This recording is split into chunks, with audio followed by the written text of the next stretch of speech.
Gary Pinkel will resign as Missouri's head coach at the end of the season after a diagnosis of non-Hodgkin's lymphoma in May.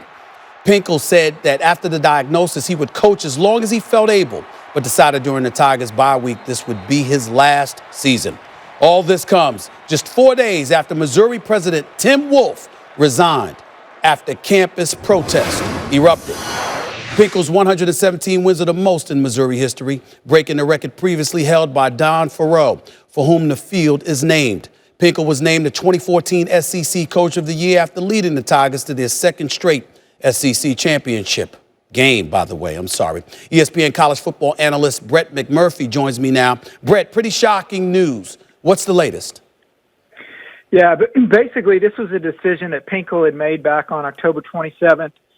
He was diagnosed with lymphoma in May and then decided that this would be his last year coaching.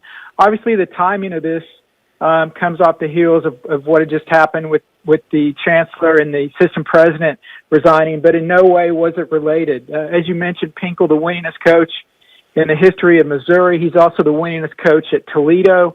He guided Missouri to unprecedented ranks.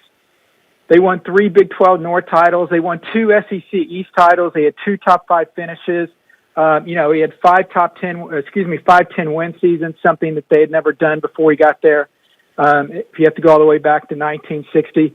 So it's a huge loss for the Missouri program. But, he said he wants to be able to focus enjoying his final years with his family and friends. He's 63 years old, and he says he wants to have the proper time to battle this disease. So, Brett, you don't think this ongoing situation at Missouri had anything to do with his decision at all?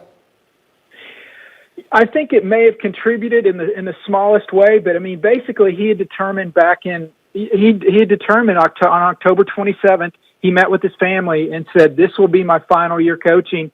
He walked into Athletic Director Mack Rhoades' office on October 28th and said, "I made a decision. This will be my final year coaching." And then all this stuff came out this past week. So, according to Mack Rhoades, according to Gary Pinkel, but he had made the decision back in October. He was diagnosed back in May.